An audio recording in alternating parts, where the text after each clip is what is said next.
In the next few examples, hypothesis tests are proposed. We are asked to determine the null hypothesis, the alternative hypothesis, and we have to decide what type of test is used. And in the first example, it is given, the claim is given, a fast food outlet claims that the mean waiting time in the line is less than 3.8 minutes. So what we are going to do, I'm not going to teach you the complete hypothesis testing, rather I'm going to teach you the first step, right? The first few steps of hypothesis testing. Whenever we are given a claim and we are asked to perform a hypothesis test, our first step is to determine the null hypothesis, the alternative hypothesis, and to decide what type of test it is. So this video will help you in understanding how to start, how to go for a hypothesis test, right? So I will teach you how to write the null and an alternative hypothesis and decide the type of test. So let's start. So what we are going to do first, our first job is to write the claim. Let me write a claim here. What is our claim? Claim is, let me write the claim in English. The fast food claims that mean time, the mean time, let me write it in simple words, mean time in the line, is less than 3.8 minutes. That's the claim, right? And what you're going to do next, you're going to write the opposite of that claim. I'm going to write with this a different color so that you understand. Just write the opposite. I'm writing the opposite of this particular claim. So this was the claim, and now I'm writing the opposite of that claim. So what I'm going to write in English, simple plain English. Mean waiting time, mean time in line is now what is the opposite of less than? It's greater than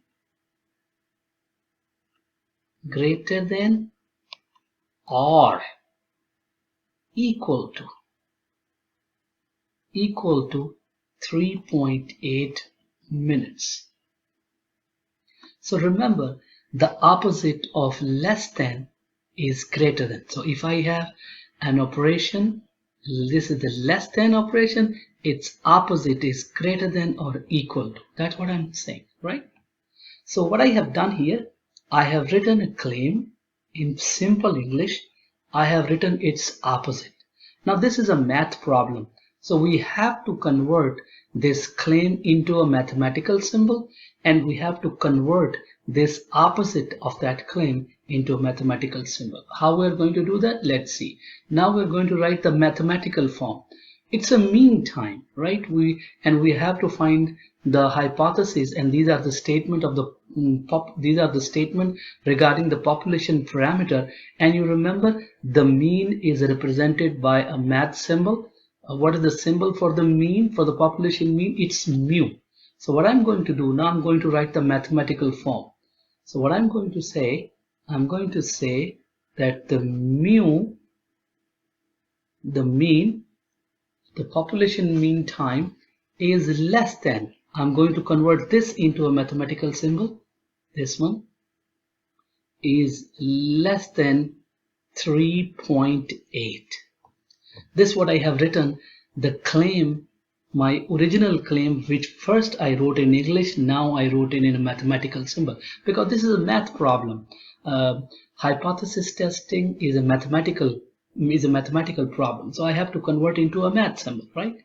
And now I'm going to convert the opposite into a math symbol. And what is that symbol? Mu, the mean waiting time, is greater than or equal to, so math symbol is greater than or equal to 3.8. So what I have done, I have written the opposite in a math symbol. I have written the claim in a math symbol. Now one of these is a alternative hypothesis, and one of them is a null hypothesis. Now recall that the null hypothesis always contain a greater than or equal sign, and it never contain a less than symbol, never. So this cannot be a null hypothesis, right? So if this cannot be the null hypothesis, this is our null hypothesis and this is our alternative hypothesis. Let me show you once again. Recall from an earlier video I told you that the null hypothesis never contain a less than symbol. So it implies that this symbol, this is our alternative hypothesis. This is our alternative hypothesis, H sub A, and that is mu is less than 3.8, right? And the second one, this one is our null hypothesis. So this implies that the H sub A, H sub naught, this is, now we have to convert, because the null hypothesis is a statement of equality. So I will convert this into, it is contained greater than or equal to, but we have to convert into equality. So I'm going to write mu is equal to 3.8. Remember, the null hypothesis is always a statement of equality, right? So I converted this into an equality. So this is our null hypothesis. This is our null hypothesis, and this is our alternative hypothesis. So we are able to write the alternative hypothesis, we are able to write the null hypothesis. Now we have to decide what type of test it is. Now remember, the type of a test is always determined. The type of the test is always determined by the alternative hypothesis. Look at the alternative hypothesis sign. It contains a less than symbol, and I told you if an alternative hypothesis contains a less than symbol, it's a left tail test. L for left, L for less. So you will write as H sub A contain less than symbol. It implies it's a left tail test. And I can even make a small picture just to show you what it looked like. This is the type of, it's a left tail test. Less than symbol, it's a left tail test. So I hope you are able to understand. This is our null hypothesis, this is our alternative hypothesis, and it is a left tail test, and this is the picture. I hope you understand it. Let's see more example.